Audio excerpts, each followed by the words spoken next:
Hello everyone, I hope आप सभी बहुत अच्छे होंगे।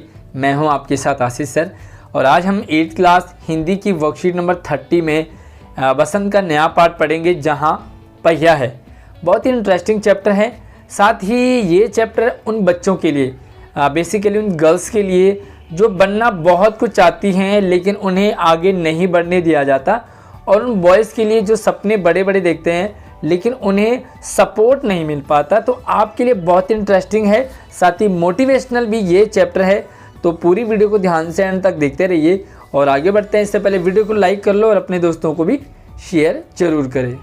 तो आज की जो वर्कशीट है, जो वर्कशीट की कहानी है वो पुडुकोट्टई यानी कि एक तमिलनाडु का एक ज़िला है, गांव है, वहाँ की कहानी है। बहुत ही अजीबोगरीब कहानी है। आपको लगेगा कि मजाक है लेकिन एक्चुअली ये मजाक नहीं बल्कि बहुत ही सीरियस है, और इसे जब आप सीरियस होके समझें तो आपको बहुत बड़ी सीख मिलने वाली है। साइकिल चलाना एक सामाजिक आंदोलन है।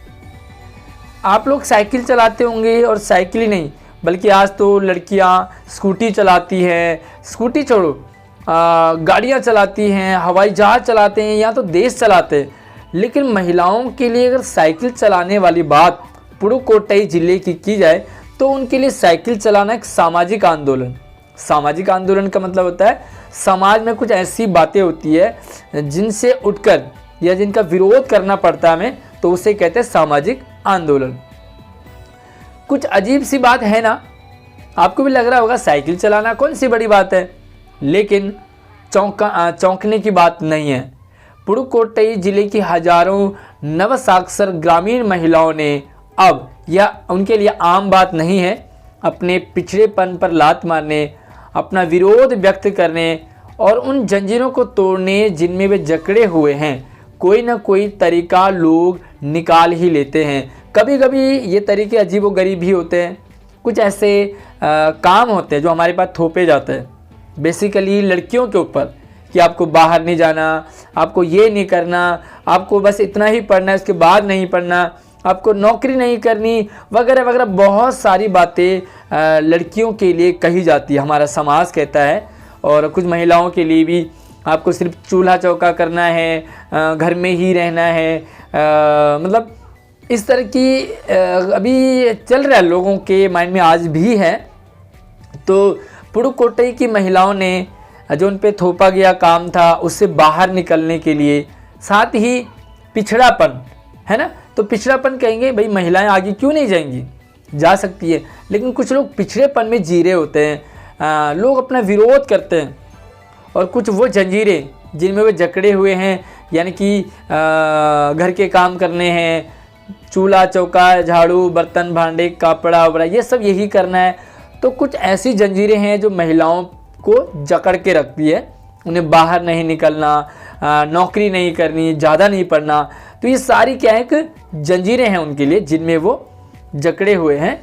तो जब भी कभी ऐसा होता है तो हम उससे बाहर निकलने की कोशिश करते हैं। भारत के सर्वाधिक गरीब जिलों में से एक है पुडुकोट्टई।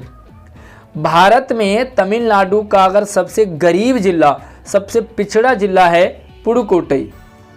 पिछले दिनों यहाँ की ग्रामीण महिलाओं ने अपनी स्वाधीनता यानी कि आज़ादी, और ग्रामीण यानी कि गांव में रहने वाली महिलाओं ने अपनी आज़ादी, फ्रीडम, साथ ही गतिशीलता को अभिव्यक्त करने के लिए प्रतीक के रूप में साइकिल को चुना। सिंबल यानी कि मॉडल साइकिल को आप देख रहे होंगे, ये लड़की को देखो आप क्या कर रही है, साइकिल चला रही है ना। तो साइकिल जहाँ पहिया है, मतलब साइकिल की सवारी यहाँ पर हम करने वाले हैं। तो यहाँ की महिलाओं ने अपनी आज़ादी व्यक्त करने के लिए, साथ ही जो उनके ऊपर थोपे गए काम है उनसे बाहर निकलने के लिए साइकिल को प्रतीक के रूप में चुना, मॉडल बनाया, एक आदर्श बनाया। उनमें से अधिकांश नवसाक्षर थी। नवसाक्षर बोले तो जिन्होंने अभी अभी 10th किया है, 12th किया है, 8th किया है, तो ये नवसाक्षर महिलाएं हैं, ये उसमें इन्वॉल्व थी। अगर हम 10 वर्ष से कम उम्र की लड़कियों को अलग कर दें तो इसका अर्थ यह होगा कि यहाँ ग्रामीण महिलाओं के 1/4 हिस्से ने साइकिल चलाना सीख लिया। बहुत अजीब सा लग रहा है कि अगर मान लो वहाँ की 100 वहाँ महिलाएं हैं 10 से ऊपर, तो 25, एक चौथाई कितना होगा 25। तो 25 लेडीज़ ने साइकिल चलाना सीख लिया। आप कह रहे होंगे कि भाई दिल्ली जैसे शहर में तो 100 में से 90 जो गर्ल्स हैं या लेडीज़ हैं वो साइकिल चलाती है, कि बड़ी बात क्या है। लेकिन पुडुकोट्टई के लिए ये बहुत बड़ी बात है। और इन महिलाओं में से 70,000 से भी अधिक महिलाओं ने प्रदर्शन, प्रतियोगिता जैसे सार्वजनिक कार्यक्रमों में बड़े गर्व के साथ अपने नए कौशल का प्रदर्शन भी किया। साइकिल चलाना आ गया तो कंपटीशन हो रहा है महिलाओं में, तुम तेज़ चलाती हो कि मैं तेज़ चलाऊंगी, तुम ये, मतलब इस तरह के कंपटीशन चल रहे हैं ना। उनमें साइकिल चलाने की इच्छा जारी है। वहाँ इसके लिए कई प्रशिक्षण शिविर भी चल रहे हैं। तो बहुत सारे ट्रेनिंग सेंटर भी हैं जो कि महिलाओं को साइकिल चलाना सिखा रही हैं।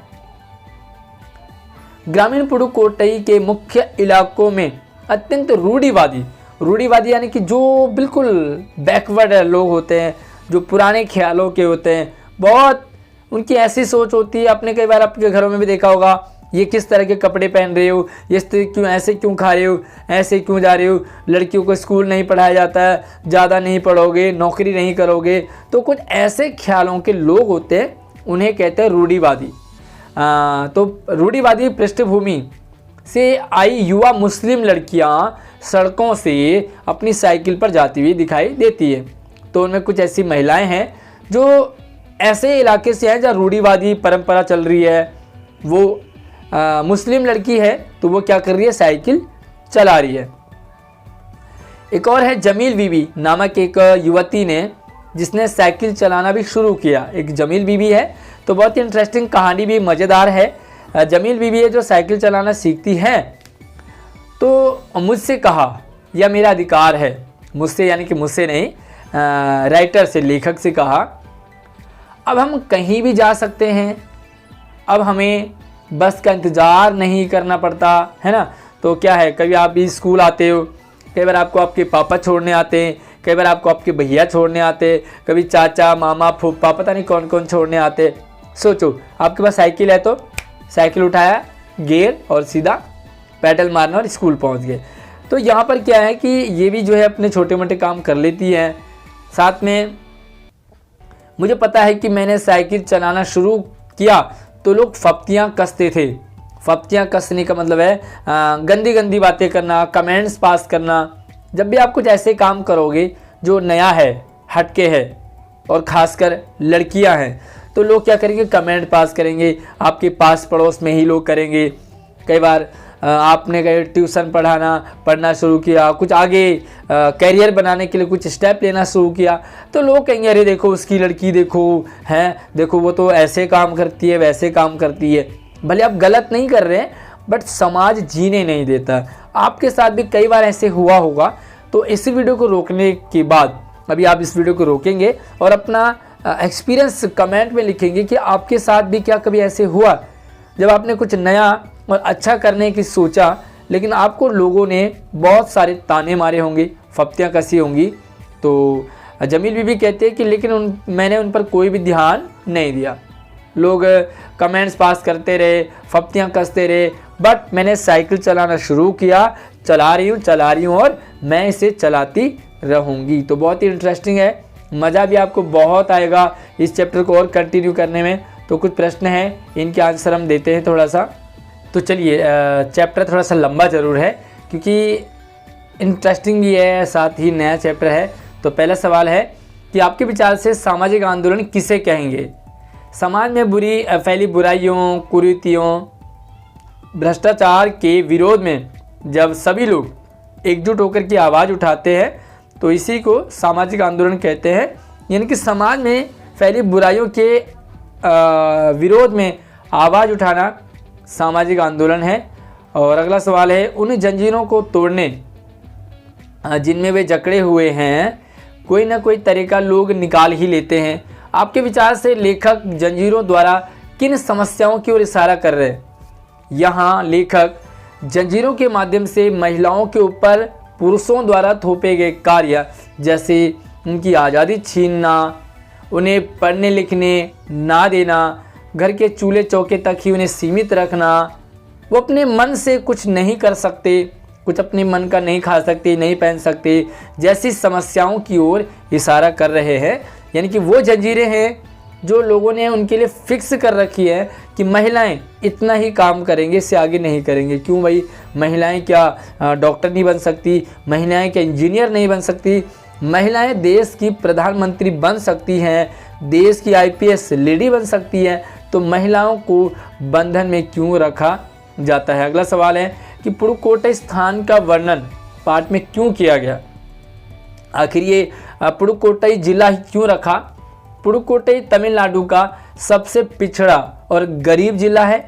यहाँ महिलाओं को किसी भी प्रकार से आज़ादी नहीं मिली थी, इसीलिए उनकी आवाज़ बुलंद करने के लिए इस स्थान का वर्णन किया है और इस स्थान को चुना है ताकि लोग भी समझे और इन महिलाओं को इनकी आज़ादी मिले। साइकिल चलाने से जमील बीबी और पुडुकोट्टई की महिलाओं को आज़ादी का अनुभव क्यों होता होगा, क्यों उन्हें फ्रीडम लगता होगा। साइकिल चलाने में अपना एक अलग ही आज़ादी का अनुभव होता है। जब आप साइकिल में बैठो ना, क्या मज़ा आता है, ऐसा लगता है कि बस चलते जाऊँ चलाता जाऊँ, है ना, बड़ा मज़ा आता है। तो आप में से कितने बच्चे साइकिल बड़े मज़े से चलाते हैं, आपको साइकिल चलाने में मज़ा आता है, तो अपना एक्सपीरियंस मुझे कमेंट में ज़रूर रखना, है ना। और ख़ासकर उन लोगों के लिए जिन्हें घर से बाहर निकलने की पाबंदी रहती है, आपको घर से बाहर नहीं निकलना और जब कभी मौका मिले ना, मज़ा आ जाता है। इसीलिए जमील बीबी और पुडुकोट्टई की महिलाओं को आज़ादी का अनुभव हुआ, है ना। तो साइकिल चला रहे हैं, मज़ा आ रहा है। साथ में देखो एक एक्टिविटी है कि साइकिल चलाने से क्या क्या फ़ायदे हो सकते हैं, सूची बनाएं। तो यहाँ पर मैंने आपको 2-3 लिखे हैं, आप और भी इससे रिलेटेड और भी ज़्यादा लिखेंगे क्योंकि आपको ज़्यादा पता होगा मुझसे ज़्यादा, है ना। देखो साइकिल चलाने के फ़ायदे हैं, जैसे सबसे सस्ता है क्योंकि बाइक महंगी आती है, बुलेट महंगी आएगी, स्कूटी महंगी आएगी, लेकिन साइकिल बड़ी सस्ती है। पेट्रोल डीजल का खर्च नहीं लगता, कोई खर्चा नहीं है, व्यायाम हो जाता है, आप साइकिल चलाओगे तो एक्सरसाइज आपकी हो रही है। छोटा मोटा काम करने में मदद हो जाती है, सब्जी मंडी जाओ आप, साथ ही और भी आप बहुत सारे काम साइकिल से कर सकते हैं। तो काफ़ी सारे फ़ायदे हैं। काफ़ी सारे लोग क्या करते हैं, घर का खाना बनाते हैं और डिस्ट्रीब्यूट करते हैं, अलग अलग जगह लोगों को देते हैं और उनसे इनकम भी होती है। तो आपको और क्या लगता है साइकिल के फ़ायदे, मुझे ज़रूर कमेंट करके बताएंगे। और वीडियो में अपना एक्सपीरियंस देने के साथ साथ लाइक करें, शेयर करें और हमारे चैनल को सब्सक्राइब ज़रूर कर लीजिए। धन्यवाद।